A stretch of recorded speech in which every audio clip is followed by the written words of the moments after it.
In today's video, I'm going to teach you how to connect to an Excel or CSV file on SharePoint or OneDrive. This process is straightforward and takes only a few minutes. Let's dive right in. First things first, you want to log into your Microsoft account. If you're not already logged in, head over to the Microsoft website and enter your credentials to access your account. Once you're logged in, you'll be greeted with the familiar Microsoft interface. From here, navigate to the top left corner where you'll find the App Launcher. This handy tool is your gateway to all the Microsoft apps at your disposal. Click on the App Launcher and you'll see a suite of applications. Look for OneDrive and select it. OneDrive is where your files are stored and it will be central to this process. Once in OneDrive, direct your attention to the My Files section. Clicking on My Files will show you all the documents you've uploaded to OneDrive. Now within My Files, locate and click on Documents. This is where you can find the Excel or CSV file you want to connect to. Once you're in the Documents section, you'll see a list of files. Go ahead and select the specific Excel or CSV file you want to work with.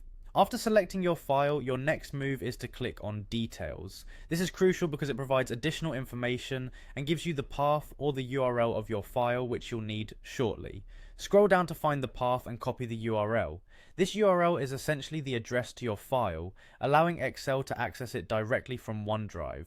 With the URL in hand, open Excel on your computer and create a new blank workbook. Once you have your blank workbook ready, navigate to the Data tab on the Excel ribbon. This is where all the connection options are available. Look for the option that says From Web and select it.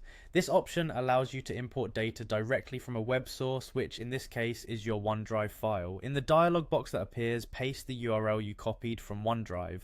After pasting the URL, hit the OK button to proceed. At this point, if it's your first time performing this action, Excel might prompt you to sign into your Microsoft account for security reasons. Once you've signed in, Excel will connect to the file on OneDrive. You'll see the data from your Excel or CSV file loading into the workbook. And that's it, your Excel is now successfully connected to the file on OneDrive or SharePoint. This connection means you can now easily refresh or update your data without needing to manually transfer data between OneDrive and Excel. Thanks for joining me today, and I hope you found this guide helpful.